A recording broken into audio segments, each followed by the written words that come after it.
आज की कहानी स्त्री 2 के बारे में। जैसा कि आपने प्रोमो में देखा, स्त्री 2 के बारे में लोगों को काफ़ी ज़्यादा एक्साइटमेंट थी। आज जो हम कहानी बताने जा रहे हैं, इसमें एक्साइटमेंट से ज़्यादा डर है। ये कहानी तकरीबन आज से 7 साल पहले की है। मेरे एक सब्सक्राइबर ने मुझे भेजी है, मैं आप लोगों के साथ शेयर करना चाहता हूँ। अजय, जो कि रात को सोया हुआ था अपने बिस्तर पर, और सोते सोते उसे अचानक महसूस होता है कि उसके सीने पे कोई बैठा हुआ है, उसे जगा रहा है कि उठो। काफ़ी देर मेहनत करने के बाद अजय जब नहीं उठता है तो वो औरत उसके सीने पे बैठ जाती है और सीने पे बैठ के अपने बड़े बड़े नाखूनों से उसके सीने को चीर रही होती है। अजय नींद में काफ़ी ज़्यादा परेशान हो रहा होता है। उसे समझ में नहीं आता कि ये जो हो रहा है इसको हम कैसे बंद करें। फिर अचानक अजय नींद से उठता है और काफ़ी ज़्यादा डर जाता है। जैसे ही वो नींद से उठता है तो वो अपने सीने पे देखता है कि ऐसा कुछ भी नहीं है। तब जाके उसे कहीं ना कहीं शांति मिलती है। वो बहुत ज़्यादा अपने आप को शांत करता है, फिर पानी पीता है और पानी पीने के बाद वो हॉल में जाता है। हॉल में जाता है तो उसकी नज़र अपनी पत्नी पे पड़ती है, जो सामने पड़े एक्वेरियम को, जहाँ पे मछली रखा जाता है, उसको तोड़ के सारे मछली को तड़पता हुआ ज़मीन पे छोड़ी हुई है। और ज़मीन पे मछली तड़प रहा है। और अजय, जो कि अपने फ़ोन से बहुत ज़्यादा उसे लगाव था, लगभग जैसे आज के लोग नहीं होते दिन भर फ़ोन में लगे रहते हैं, वैसे दिन भर अजय अपने फ़ोन में लगा रहता था। और कई बार उसकी पत्नी ने बोला था कि ये फ़ोन नहीं, मेरी सौतन है। और अजय की नज़र अपनी फ़ोन में पड़ती है तो उसने देखा कि उसकी पत्नी ने उस फ़ोन को हथौड़े से पूरी तरह से तोड़ रखा है। ये देख के अजय थोड़ा सा परेशान हो गया कि आखिर उसकी पत्नी ये कर क्या रही है, क्योंकि थोड़ी देर पहले जो उसने सपना देखा था उसे वो कहीं ना कहीं थोड़ा सा बेचैन हो गया था।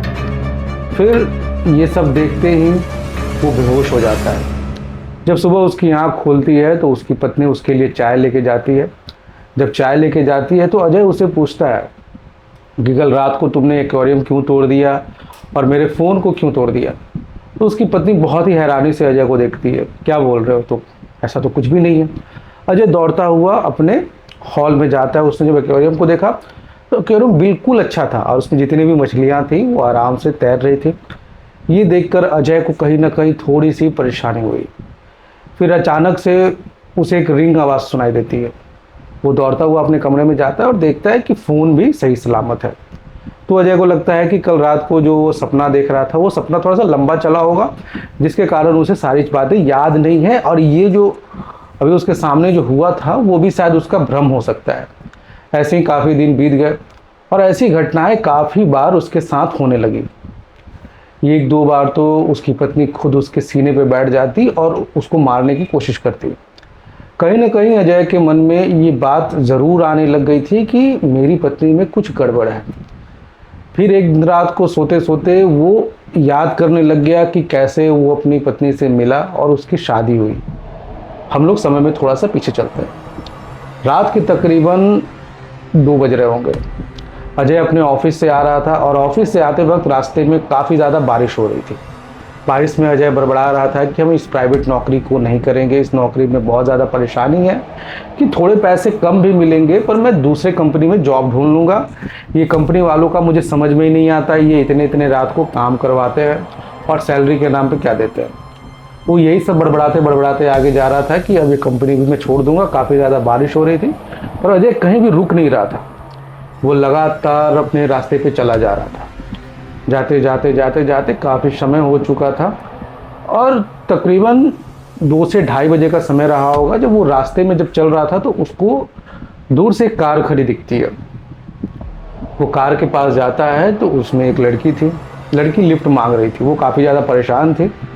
वहाँ पे देखने से लग रहा था कि इसकी कार ख़राब हो चुकी है। बीच सड़क पर वो बहुत ज़्यादा परेशानी से लोगों से मदद मांग रही थी क्योंकि उसको अपने घर जाना था।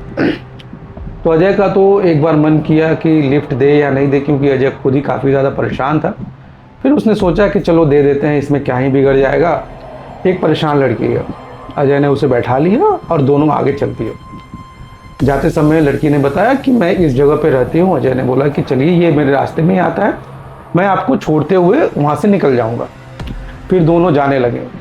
फिर बातों ही बातों में उस लड़की ने बताया कि हम एक कंपनी है उसकी हम सीईओ हैं। अजय के मन में कहीं ना कहीं एक उम्मीद जग गई, क्योंकि अजय अपने पुराने जॉब से ऐसे ही काफ़ी ज़्यादा परेशान हो चुका था कि कोई अच्छा सा जॉब मिले तो मैं जल्दी से छोड़ूं। तो अजय के मन में कहीं ना कहीं था कि क्यों ना इनसे मैं बात करते करते अपने जॉब के बारे में भी पूछ लूं। अजय के मन में यही चल रहा था कि रास्ते में कहीं ना कहीं इनके जॉब के बारे में मैं पूछूंगा कि मुझे जॉब की ज़रूरत है, कि जो मैं जॉब कर रहा हूँ उसमें उतनी सैलरी अच्छी नहीं है और जो उसका वर्क कल्चर है वो भी मुझे उतना पसंद नहीं है। फिर धीरे धीरे उनके घर आ गए। जब घर पे उन्होंने छोड़ा तो अजय ने एक बहुत अजीब सा चीज़ नोटिस किया कि उसके आस पड़ोस में कोई रहता नहीं था।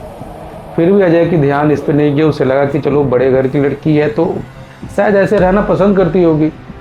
उसने सोचा कि इसको कल कॉफ़ी पे बुलाया जाए, पर अजय की इतनी हिम्मत नहीं हो रही थी। तभी वो लड़की सामने से आके बोलती है कि एक काम करो, अपना नंबर दे दो। तो अजय बोलता है कि मेरा फ़ोन ऑफ हो चुका है, मैं अपने नंबर सेव नहीं कर सकता। लड़की ने कार्ड दे दिया। अजय काफ़ी ज़्यादा खुश था, क्योंकि उसे उम्मीद थी कि कल वो उसे कॉल करके अपने जॉब के बारे में बता सकता है, क्योंकि वो अब जो जॉब में था उससे वो काफ़ी ज़्यादा खुश नहीं था। फिर कल हुआ। अजय दिन भर इंतज़ार कर रहा था कि कॉल करूं नहीं करूं। फिर अजय ने हिम्मत करके उस लड़की को कॉल कर लिया। कॉल करने के बाद वो दोनों मिले, कॉफ़ी हाउस में मिले, 2-3 बार मिले। फिर जहां पे अजय उस कंपनी का एक एम्प्लॉय बन के रहना चाहता था, उसे मालिक बनने का मौका मिला। अचानक से उस लड़की ने उसे प्रपोज कर दिया कि मैं तुमसे शादी करना चाहती हूँ। अजय को ये चीज़ उतना समझ में नहीं आया। अजय ने बोला कि आप किसी कंपनी के सीईओ हो और हम सिर्फ एक नॉर्मल से एम्प्लॉय है। पर उस लड़की ने ज़िद किया और उसकी शादी हो गई। जब वो अजय घर पे रहने लग गया तो उसने बहुत अजीब सा चीज़ नोटिस किया। एक कंपनी की सीईओ तो है पर कभी कंपनी जाती नहीं है और मुझे भी घर से बाहर जाने नहीं देती है। ऐसे ही 1 महीने, 2 महीने, 3 महीने बीत गए। समय बीतता गया, काफ़ी समय हो गया। जब अजय को घर से जाने नहीं दिया जाता तो धीरे धीरे उसे घुटन होने लग गई। धीरे धीरे समय बीतता गया और आज के डेट में आ गए जब अजय के साथ ये सब घटनाएं हुई थी। अजय को कहीं ना कहीं लगने लग गया था कि उसकी पत्नी में कुछ गड़बड़ी है। अजय एक दिन जिद करके घर से बाहर जाने लग गया था। वो बोल रहा था कि इस तरह की घटनाएं होती हैं। तो उसकी पत्नी ने बोला कि अगर आप कुछ भी करोगे तो मैं अपनी जान दे दूँगी। तो अजय काफ़ी ज़्यादा परेशान हो गया। अजय फिर से अपने घर में चला गया। एक दिन अजय मोबाइल पे कुछ पढ़ रहा था। फिर अचानक उसकी पत्नी बाहर जाती है। वो बाहर से सामान लाने गई थी। वो चुपचाप पढ़ाई कर रहा था। पढ़ते पढ़ते उसकी नज़र एक आर्टिकल पे गई। उस आर्टिकल में उसने देखा था कि कई सालों पहले उसी सड़क पर एक लड़की की दुर्घटना में मौत हो गई थी। क्योंकि दुर्घटना में मौत हो गई थी तो उस लड़की की काफ़ी इच्छाएं थी जो नहीं पूरी हुई थी। वो लड़की राह पे चलते हुए लड़कों से लिफ्ट मांगती थी, उसके बाद शादी करती थी। फिर उनके साथ वो सारे शारीरिक संभोग के सभी उपाय करती थी। जब उस लड़की का मन भर जाता था तो अचानक उस लड़के का लाश कहीं पर जंगल में मिलता था, कभी घर पे मिलता था, अलग अलग जगह पर मिलता था। ये आर्टिकल पढ़ के अजय की सांस रुक गई। अजय ने सोचा कि जैसे ही उसकी पत्नी आएगी उसको घुसते ही वो घर से भाग जाएगा। अजय ने एक चाकू लिया। जैसे ही उसकी पत्नी उसके घर में एंटर होती है उसने चाकू उसके पेट में घुसा दिया। जैसे ही चाकू उसके पेट में गई उसकी पत्नी एकदम खून से लथपथ और अजय भागता हुआ नज़दीकी रोड पे भागने लगा। फिर जब भागते भागते वहाँ पर पुलिस की गाड़ी थी। अजय पुलिस की गाड़ी के पास जाता है और उनसे बोलने लगता है कि मेरे साथ ये परेशानी है, आप चलिए।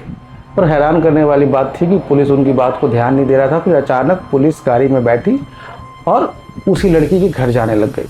रास्ते में जाते वक्त अजय के मन में काफ़ी ज़्यादा बात चल रही थी कि इस लड़की के ना कोई रिश्तेदार थे ना कोई दोस्त थे, लड़की में कुछ तो गड़बड़ था।